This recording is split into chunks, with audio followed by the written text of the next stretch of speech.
EBS FM 정경의 클래식 클래식.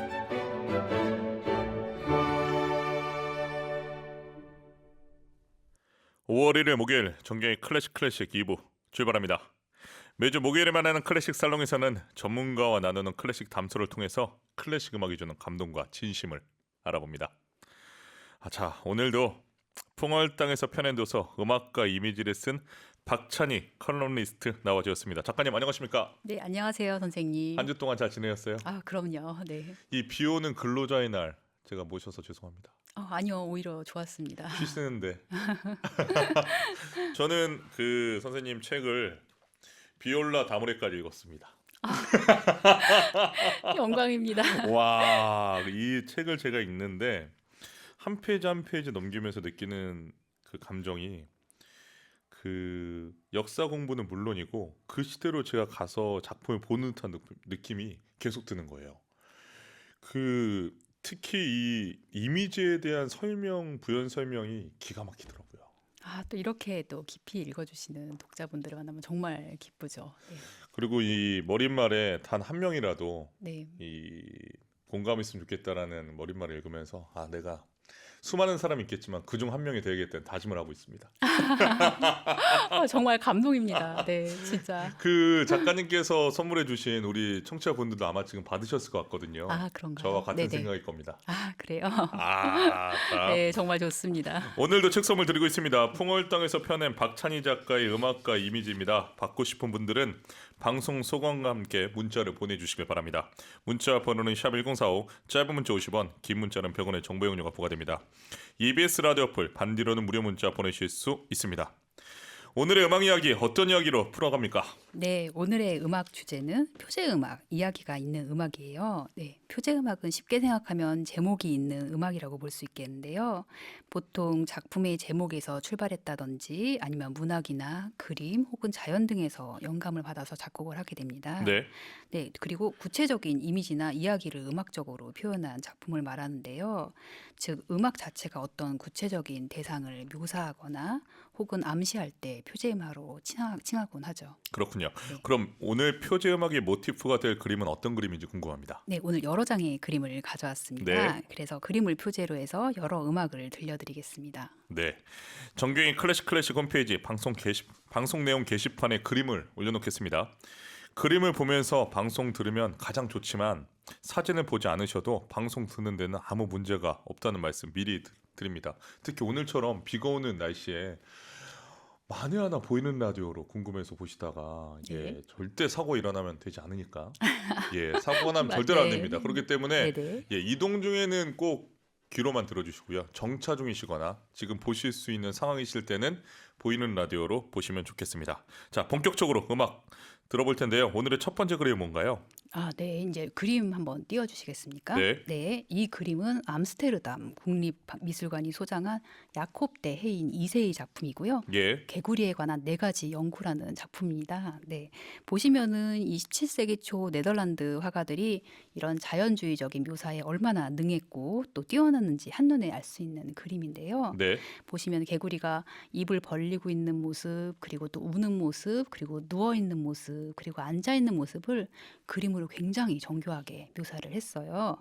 그래서 한마디로 개구리에 대해서 자세하게 그림으로 연구한 사례라고 볼 수 있겠습니다. 그렇군요.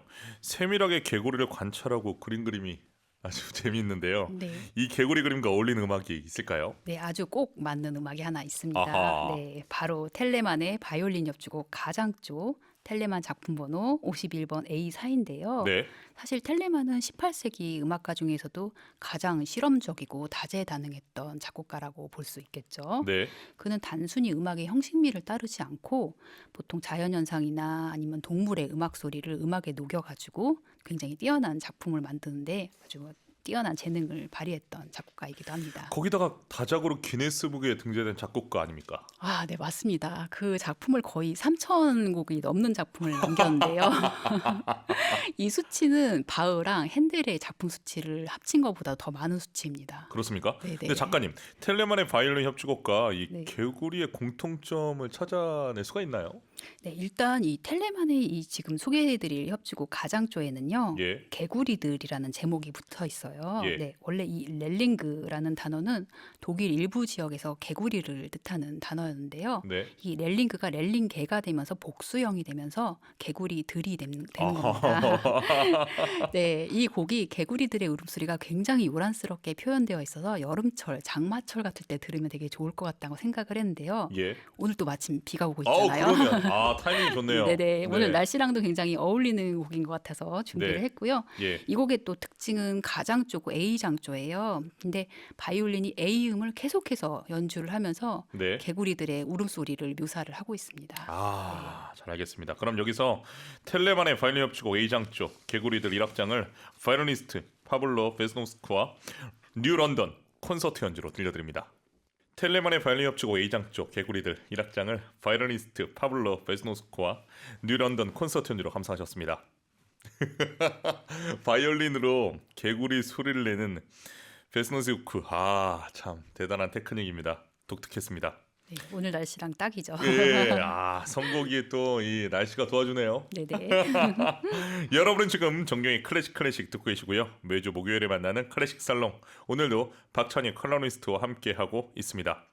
책 선물 드리고 있습니다. 풍월 땅에서 펴낸 박찬희 작가의 음악과 이미지. 받고 싶은 분들은 방송 소감과 함께 문자 보내주세요. 제가 살펴보니까 작가님이 직접 찍은 사진도 있습니다. 여러분 기대하셔도 좋습니다. 문자 번호는 샵1045, 짧은 문자 50원, 긴 문자는 100원의 정보 용료가 부과됩니다. EBS 라디오풀 반디로는 무료 문자 보내실 수 있습니다. 오늘의 두 번째 그림으로 소개해 주실 작품 뭔가요? 네, 두 번째 그림은 네. 돈키호테의 풍차 공격이라는 그림입니다. 네. 이 그림은 1863년 프랑스의 유명한 사파가이자 그 판화가였던 귀스타프 도레라는 이가 그린 돈키호테가 풍차를 공격하는 장면인데요. 네. 그림의 제목처럼 돈키호테가 풍차 날개에 창을 꽂은 채로 쓰러지는 장면입니다. 사실 돈키호테가 풍차를 향해서 돌진하는 장면을 그린 그림은 굉장히 많거든요. 예. 근데 이 그림은 좀 독특하게 구도나 이런 상황이 좀 독특합니다. 그러니까 창이 지금 날개에 꽂혀가지고 날개가 바람에 의해서 올라가면서 돈키호테랑 말이 이렇게 쓰러지는 그 장면을 되게 역동적으로 담고 있어요. 네. 그리고 뒤에 보시면 조그맣게 그의 시종인 산초 판자가 경악을 하고 있습니다. 네, 이런 구도를 가진 그림은 쉽게 찾아보기 어려워서 꼭 소개해드리고 싶었습니다. 여러분 이렇게 또 그림과 함께 음악과 함께 낭만적입니다. 자, 생동감 넘치는 이 그림과 어울리는 음악 뭐가 있을까요? 네, 이번에도 텔레만의 곡을 들려드리려고 하는데요. 네. 텔레만은 그림은 물론이고 이렇게 소설에서도 많은 영감을 얻었던 작곡가였거든요. 네. 예를 들면 그 스위프트의 그 걸리버 여행기에서도 영감을 얻어서 걸리버 여행기 모음곡을 쓰기도 했고요. 네. 이번 같은 경우는 이 세르반테스의 돈키호테를 읽고 돈키호테 모음곡을 작곡하기도 했습니다. 그렇군요. 소설을 음악화다니 참 기발하고 또 놀라운데 디테일이 좀 있는 작품 같은데 어떻게 제 예상이 맞습니까? 네, 맞아요. 그의 작품을 들어보면은 굉장히 디테일들이 살아있거든요. 네. 네, 텔레만의 돈키호테 모음곡을 들어보면은 단순히 그냥 책을 읽고 그냥 감상을 그냥 추상적으로 표현한 것이 아니라요. 그 각 무브먼트마다 그 상황을 되게 구체적으로 묘사를 하고 있습니다. 저희는 이 중에서 세 번째 무브먼트인 풍차를 공격함을 들어볼 건데요. 네. 돈키호테가 창을 들고 풍차를 향해 돌격하는 장면을 마치 그림으로 그리듯이 생생하게 표현을 하고 있습니다. 워낙 짧은 곡이에요. 한 2분 정도니까 예. 부담 없이 들어보시면 좋을 것 같습니다. 알겠습니다. 네. 바로 들어보겠습니다. 텔레만의 돈키호테 모음곡 중 풍차를 공격함 보이스 오브 뮤직이 연주합니다. 텔레만의 돈키호테 모음곡 중 풍차를 공격함을 보이스 오브 뮤직 연주로 감상하셨습니다. 자, 정말 박진감 넘치는 곡인데요. 5356님, 그림과 어울리는 음악 듣는 것 매우 신선하고 흥미롭습니다. 저도 그렇습니다. 그 작가님, 그 실제 연주에서도 네. 이 그림을 보면서 네. 연주자들과 작가님 설명으로 연주를 보면은 흥미진진할 것 같은데요. 네, 약간 그런 프로그램을 제가 좀 진행을 하는 것이 있긴 합니다. 그렇습니까? 네, 언제 네. 합니까? 여기서 말씀드려도 되나요? 당연하죠. 네, 5월 11일에 제가 기가 막힌 타이밍에 물어봤어요. 5월 11일 어디입니까? 네, 이호철 부콘서트홀이라는 곳이고요. 네네. 네, 거기서 지금 음악과 지금 미술이 한데 어우러지는 그런 컨셉을 바탕으로 해서 네, 공연을 진행할 예정입니다. 이호철 북콘서트 네. 예, 몇 시죠? 네, 오후 3시입니다. 오후 3시. 장모 5월 11일이면 그 무슨 요일이죠? 아, 네, 일요일입니다. 일요일이군요. 아, 좋네요. 5월 11일 여러분 광고합니다. 5월 11일 일요일이고요. 이호철 북콘서트 그 극장 이름은 뭐죠? 예, 그게 그 홀 이름이 죄송합니다. 네, 이호철 북콘서트 홀이 홀입니다. 네. 네, 자 오후 3시에 가시면은 박찬희 작가님의 설명과 함께 또 그림과 이미지와 함께 음악을 감상하실 수 있습니다.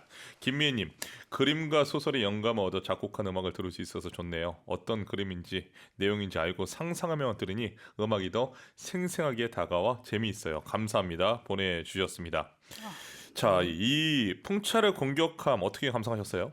네, 일단 이 빠르고 격렬한 현악기 선율이 정말 풍차를 향해 정말 거침없이 돌진하는 네, 돈키호테를 정말 머릿속에 떠오르게 합니다. 네. 자, 좋습니다.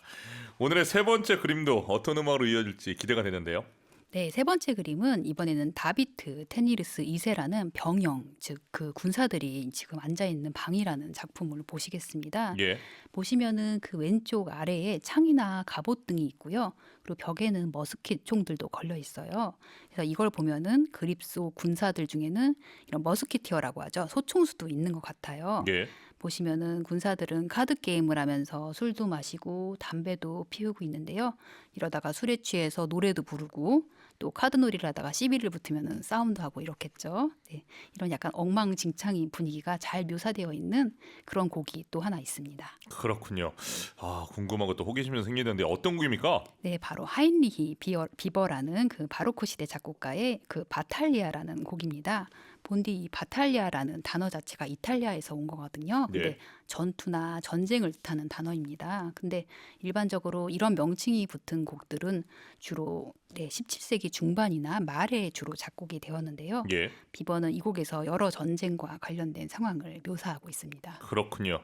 비버의 바탈리아 연주가 좀 10분 이상 되는 거 아닙니까? 네, 거의 12분이 넘습니다. 설명 좀 해주세요. 네, 전쟁터에서 만날 수 있는 여러 상황을 지금 7개의 무브먼트로 묘사를 하고 있거든요. 네. 일단 첫 번째 서곡은 일단 힘찬 군악대의 행진을 연상시키는 당당한 선율로 시작이 되고요. 네, 두 번째 무브먼트 여기에 많이 집중을 하셔야 됩니다. 이 이제 제목을 지금 붙이고 있는데요. 여러 기지를 가진 방탕한 무리들라는 제목을 가지고 있어요. 어허. 네, 바로 이 두 번째 부분을 주목해서 들으셔야 하는 이유가 네, 이 보여드렸던 그 테니르스의 그림을 연상케 하는 부분이고요. 이 곡에는 총 8가지의 민요 선율이 등장을 합니다. 네, 그중에서 한 선율은 바흐가 골드베르크 변주곡 마지막 변주 있죠. 네, 30번 변주에서 사용했던 쿼들립의 선율이기도 합니다. 그 가사를 한번 볼게요. 네. 양배추와 순무가 나를 쫓아냈네. 만약 어머니가 고기를 요리했더라면 나는 더 오래 머물렀을 텐데. 이런 내용이에요. 아, 저는 공감이 되는데요.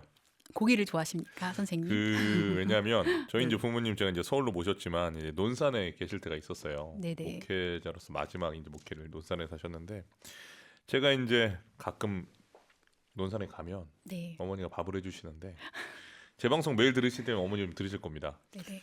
근데 온갖 나물들이 많이 있는 거예요. 교인들이 주신 나물, 직접 캐신 나물, 키우신 나물 등등. 그럼 저는 항상 얘기를 하죠. 이러다 뱀 나오겠다. 소위 말해 풀만 있는 아, 밥상에 그렇죠. 실으셨던 예, 거죠. 완전 생식인데 저는 제 덩치를 유지하기 위해서는 예, 고기가 들어가야 됩니다. 아, 너무 재밌습니다. 아, 근데 너무 재밌는데요. 양배추와 순무가 나를 쫓아냈네. 만약 어머니가 고기를 요리했더라면 나는 오래 또 머물렀을 텐데. 아, 한마디로 반찬 투정이네요. 네, 맞아요. 예. 어떻게 보면 우리로 치면은 아, 고기 반찬이 없잖아 이러면서 툴툴대는 네. 농민들이 불렀던 되게 해학적이고 유머러스한 가사라고 볼 수 있겠습니다. 네. 네, 무려 이 팔성부가 서로 각기 다른 민요를 부르면서 의도적으로 불협화음을 만들어요. 네. 그리고 아예 마지막에는 대놓고 불협화음으로 마무리를 하는데요. 그래서 이 부분을 들으시면은 마치 20세기 무조음악을 듣는 것 같은 느낌을 받으실 수도 있고요. 네. 혹지 않은 이를 17세기 음악사에서의 광기의 순간이라고 표현하기도 합니다. 아, 그렇군요. 곡의 세 번째 부분 어떤 느낌인지 궁금한데요. 네, 세 번째 부분은 칼싸움하는 군인들을 경쾌하게 묘사를 하고 있고요. 예. 네 번째 부분은 행진을 묘사하고 있어요. 비올론네가 그 드럼을 치는 소리를 묘사를 하고 있고요. 예. 그 위에 바이올린이 마치 전투병이 부는 피리 소리를 묘사를 하고 있습니다. 아. 네, 이 부분도 굉장히 재미있게 감상하실 수 있을 거고요. 예. 마지막인 이 일곱 번째 부분은 디슬라우트 전투 장면이고 트레몰로로 치열한 전투 장면을 묘사하고 있고요. 그리고 맨 마지막 부분에서는 부상당한 그 머스키티어들, 그 소총수들의 탄식, 그 라멘토가 이어지면서 이 곡은 끝을 맺습니다. 이 곡을 들어보시면은 비버가 얼마나 이야기를 음악으로 풀어내는 데 능했고 또 눈에 보이는 상황 묘사에도 굉장히 뛰어났던 작곡가였는지 느끼실 수 있으실 겁니다. 그렇군요. 자, 얼른 들어보고 싶은데요. 그럼 여기서 하인리히 비버의 바탈리아 전쟁을 조리디 사발에 지휘하는 르콩스르드 나스형 연주로 들려드립니다. 하인리히 비버의 바탈리아 전쟁을 조리디 사발에 지휘하는 르콩스르드 나스형 연주로 감상하셨습니다. 작가님이 말씀해 주신 것처럼 전쟁이 진행되는 과정을 이야기로 듣는 것 같은 곡이었습니다. 특히 불협화음이 나오는 부분은 저는 지금도 불협화음이 중간에 있는 스크리아빈 곡이나 이렇게 네네. 들으면 깜짝깜짝 놀라거든요. 네. 하지만 지금도 그런데 그때 당시에는 얼마나 충격적인 전기였을까. 네, 이게 17세기 곡이라는 게 그러니까요. 믿겨지지 않죠. 야, 네. 이렇게 네. 현대적일 수가. 네. 또 마지막 일곱 번째 곡에서는 발을 끌며 걷는 부상병이 정말 힘겹게 가는 것 같은, 그것이 눈앞에 보이는 것 같은 음악이었습니다. 고맙습니다. 네. 자, 이번에는 어떤 그림과 관련된 음악을 듣게 될지도 궁금합니다. 네, 이번에는 이 버지널 그림을 하나 보시겠습니다. 네. 네, 이 버지널은 한스 리커르스라는 유명한 하프시코드 제작자예요. 예. 네, 이분이 1583년에 제작한 버지널인데요. 네. 이 덮개를 잘 보시면은 귀족들이 말을 타고 사냥을 하는 모습이 굉장히 정교하게 그려져 있습니다. 그렇군요. 버지널이라는 악기를 낯설게 생각하는 분들이 좀 계실 것 같은데 건반 악기죠. 하프시코드는 어떻게 다른지 설명 부탁드립니다. 네, 버지널은 르네상스 시기랑 바로크 초기에 널리 애용되었던 악기로요. 네. 하프시코드와 같은 계열의 악기이지만 독특한 음질과 음향을 자랑합니다. 주로 16세기 말부터 17세기 초에 영국이나 플랑드르 쪽에서 널리 사용됐던 고악기, 건반악기라고 볼 수 있고요. 좀 재미있는 게 이 버지널은 어원 자체가 버진, 즉 처녀랑도 연관이 되어 있어요. 네. 그래서 즉 처녀나 순결함, 순수함이랑도 연계가 되고요. 그 때문에 회화에서도 이 버지널이랑 이 처녀나 숙녀가 함께 그려진 경우가 굉장히 압도적으로 많습니다. 그렇군요. 네. 그럼 버지널과 어울리는 곡도 있을까요? 네, 제가 어떤 곡이 좋을까 좀 고민을 많이 해봤는데요. 예, 네, 예. 영국 르네상스 후기의 건반악기 연주자였던 존 불의 왕의 사냥을 소개해드릴까 해요. 예. 네, 이 작품은 존 불의 스타일을 잘 보여주는 곡인데요. 왕실 사냥의 역동적인 장면을 건반 위에 잘 재현한 곡입니다. 네, 일단 빠른 스케일과 경쾌한 리듬, 또 그리고 사냥 나팔의 울림 소리를 굉장히 뒤섞여 놓은 듯한 활기를 표현을 하고 있습니다. 또한 존불 특유의 정교한 변주와 힘찬 에너지를 통해 궁정 문화를 상징하는 사냥 장면을 생동감 있게 묘사하고 있습니다. 그렇군요. 하지만 들어보니까 연주가 쉽지는 않겠는데요. 맞아요. 이 곡이 어려운 것은 이 굉장히 리듬의 긴박감을 유지해야 되는 기교도 필요한 가운데서 그 가운데 섬세한 터치도 필요하거든요. 아하. 네, 그래서 왕의 사냥은 단순한 묘사 이상의 작품으로 듣는 이로 하여금 활기찬 옛 영국 왕실의 사냥 풍경 속으로 빨려 들어가게 합니다. 옛 영국 왕실의 사냥 풍경 속으로 여러분 같이 들어가시죠. 그럼 여기서 르네상스 작곡가 존 불의 왕의 사냥, 하프시코디스트 베르트랑 큐이의 연주로 들려드립니다. 존 불의 왕의 사냥을 하프시코디스트 베르트랑 큐이의 연주로 감상했습니다. 작가님, 그 하프시코드가 이 지금 쓰신 책 음악가 이미지에 네네. 또 첫 번째 단락이 있지 않습니까? 제가 읽으면서 굉장히 인상 깊었는데 이렇게 많은 하프시코드가 있구나. 네. 그리고 하프시코드는 음악뿐만 아니라 그 위에 그려진 장식들, 네네. 그림들이 정말 중요하다. 네네. 또 문구도 중요하다. 문구도 네 그렇습니다. 네. 그리고 이 많은 사람들이 하프시코드가 피아노의 전신이라고 생각하는데 피아노는 어떻게 보면 때려서 내는 타악기고. 네, 타연악기고 예. 하프시코드 같은 경우는 그 현을 뜯어내는 발현악기라고 볼 수 있겠죠. 네. 아, 자, 아주 유익합니다. 자, 그래서 지금 하프시코드 들을 때도 저도 책 생각이 났는데요. 자, 이 베르트랑 퀴에르 설명 좀 해주시죠. 네, 이 하프시코드 베르트랑 퀴에르는 예. 프랑스 연주자인데 콩쿠르에서 많이 우승을 하면서 실력을 인정받은 사람입니다. 예, 특히 존불에 많은 애착을 갖고 있다고 해요. 예. 특히 이런 점을 잘 살려서 존불의 음악을 솔로로 연주하든지 아니면은 직접 창단해서 본인이 음악 감독으로 활동하고 있는 바로크 앙상블 라 카라반스레일과도 자주 연주를 하고 있습니다. 아, 그렇군요. 이 존불의 왕의 사냥은 이 하프시코드 연주로만 있겠죠? 피아노로도 아마 연주할 수 있을 텐데 아마 이게 주로 버지널이나 하프시코드를 타깃으로 그냥 작곡된 것이라서 아마 주로 그쪽으로 연주가 되고 있어요. 그렇죠. 네. 이 하프시코드 곡을 피아노로 쳤을 때 물론 또 요즘 피아노가 개량이 돼서 네네. 하프시코드보다 많은 표현력을 할 수 있지만 이 하프시코드만큼 뭔가 이 몽환적이라고 해야 될까? 약간 좀 찰랑찰랑 그렇죠. 거리는 그렇죠. 그런 느낌이 찰랑찰랑. 있죠. 예, 네네. 그 느낌은 또 피아노가 가질 수 없기 네, 때문에. 또 나름대로의 하프시코드 나름의 역동성이 있습니다. 아, 네, 예. 피아노라는 다른. 네. 우리 작가님은 피아노랑 하프시코드 중 뭘 더 좋아하세요? 아무래도 제가 옛날 음악에 조금 많은 관심이 있어서 하프시코드를 더 좋아하는 것 같긴 한데요. 피아노도 너무 워낙 매력적인 악기잖아요. 둘 다 놓칠 수 없을 것 같아요. 하프시코드는 연주하고 나서 네. 바로바로 또 조율해야 되지 않습니까? 굉장히 민감한 악기라서 예. 오늘같이 이렇게 습도가 높은 날씨라면 정말 말 그대로 굉장히 애를 먹죠. 네. 저는 그런 부분도 좀 매력 있는 것 같아요. 그러니까 이 피아노처럼 비교적 긴 시간 동안 연주를 할 수 있는 게 아니라 그때그때마다 조율을 해야 된다라는 점도 이 관객분들이 처음에는 지루하실 수 있잖아요. 하지만 그때그때 하나의 소중한 연주를 위해서 조율을 한다라는 것도 참 고음악의 매력이 아닐까. 맞아요. 그런 섬세함이 또 고음악의 매력이라고 볼 수 있겠죠. 네. 네, 솔직히는 한국이 더 있는데 저희가 워낙 수다를 많이 털어가지고 끝곡으로 들어야 될 것 같습니다. 네네. 시간이 금방 갔습니다. 그러네요. 늘 그런 것 같아요. 작가님하고 시간 한 시간이 너무 금방 가요. 저도 마찬가지입니다. 오늘 또 이렇게 비도 오고 네. 근로자의 날인데 멀리 와주셔서 작가님 고맙습니다. 네, 감사합니다. 한 주 동안 건강하시고 다음 주에 뵙겠습니다. 네, 선생님도요. 네, 안녕히 들어가십시오. 네. 자, 박찬희 컬러니스트의 이 마지막 추천해 주신 곡은 끝곡으로 듣도록 하겠습니다.